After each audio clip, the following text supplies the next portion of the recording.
le directeur, c'est Mohamed Kouam. Assalamu alaikum wa rahmatullahi wa barakatuh.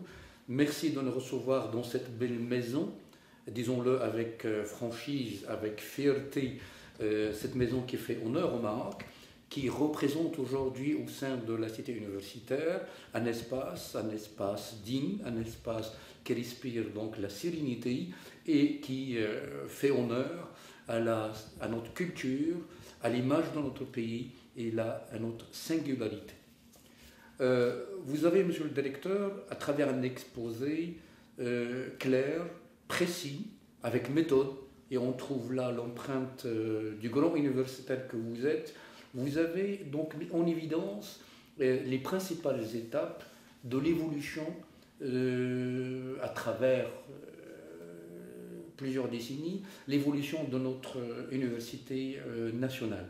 Ce processus donc, de plusieurs décennies est un processus qui a permis donc l'évolution et la maturation et le développement de l'université marocaine et qui aujourd'hui vit à l'heure de l'autonomie et de la bonne gouvernance.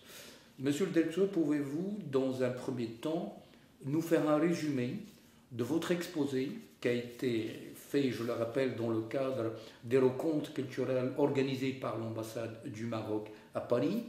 Dans un deuxième temps, je vous poserai 2-3 questions qui nous permettent d'actualiser un petit peu le rôle et la mission dans l'université nationale. Monsieur le directeur, il faut être là aussi un petit peu franc et votre exposé l'a été. Il était donc d'une qualité intellectuelle très exprimée. Et je voudrais donc être franc aussi pour dire que l'université marocaine est accusée aussi d'être une fabrique de chômeurs. Nous avons malheureusement un certain nombre de nos étudiants qui sortent de nos universités, qui sont aujourd'hui dans des situations dramatiques, situations de chômage, et certains aujourd'hui font des meetings ou font des sit-ins devant le Parlement marocain. L'université marocaine vit aujourd'hui à l'heure de l'autonomie et de la bonne gouvernance. Elle est sollicitée. On lui demande d'être ou de devenir à la fois un acteur déterminant dans le développement économique et humain du pays. On lui demande de former nos élites. On lui demande aussi, comme l'a souligné Sa Majesté le Roi dans la lettre adressée au Congrès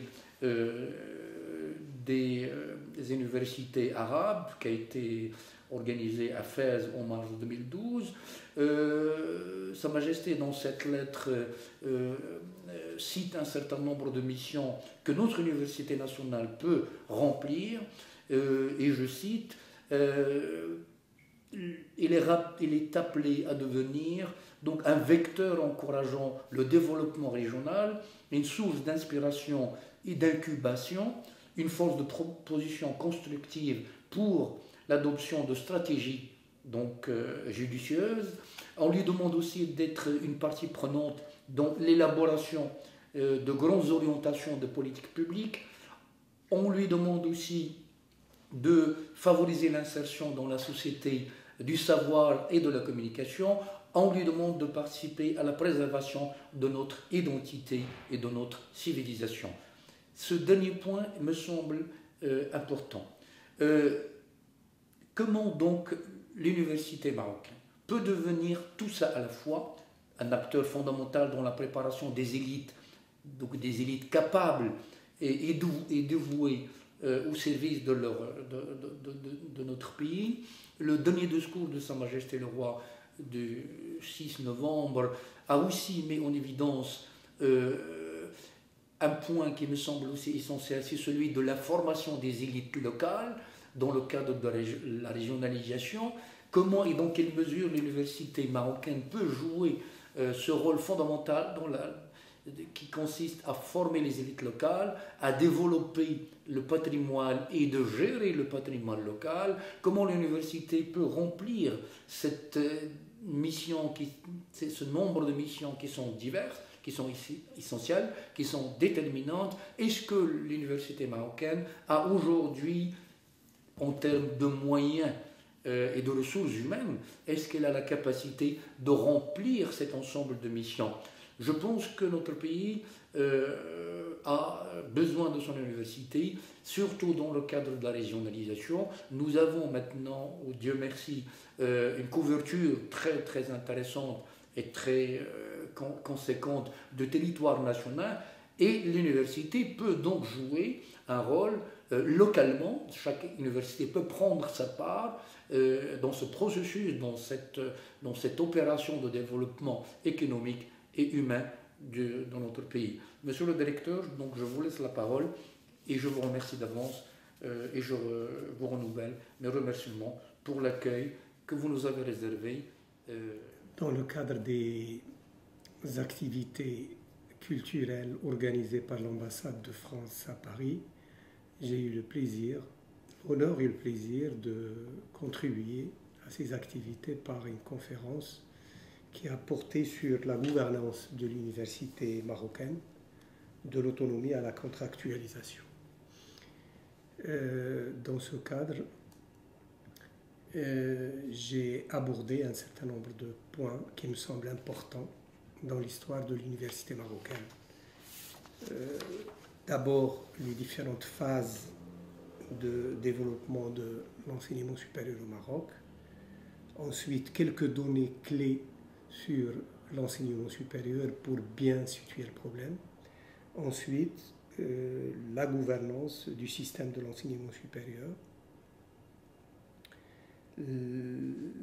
Les deux derniers points, c'est la contractualisation entre l'université marocaine et l'État et le dispositif qui a été mis en place pour l'évaluation de cette contractualisation et le suivi des réalisations. Brièvement, avant l'indépendance, la France a mis en place un noyau d'une université moderne, surtout à Rabat, à travers un certain nombre d'institutions dans le domaine des lettres, dans le domaine du droit, plus tard dans le domaine des sciences, dans le domaine de l'ingénierie et enfin dans le domaine médical. Ce noyau est devenu par la suite, il a donné naissance à la première université au Maroc, qui est l'université Mohamed V de Rabat. Ça, c'est entre l'indépendance et les années 74-75. 75, c'était une date historique dans l'université marocaine, dans la mesure où la première loi organique qui organise l'université marocaine a vu le jour. À partir de cette date, le Maroc a connu la décentralisation, la marocanisation et l'arabisation d'un certain nombre de filières de formation. Et en même temps, l'extension de l'université marocaine dans la mesure où on a créé plusieurs autres universités dans d'autres villes importantes, notamment à Marrakech, à Fès, à Tanger, à Agadir, et j'en passe, à Jadida, à Mohammedia. Donc, l'implantation de l'université marocaine a contribué à la formation des ressources humaines compétentes, surtout dans un premier temps pour l'administration marocaine, pour les besoins de l'administration marocaine. Vers la fin des années, entre les années 80 et 90, les besoins de l'administration marocaine ont été satisfaits, et largement.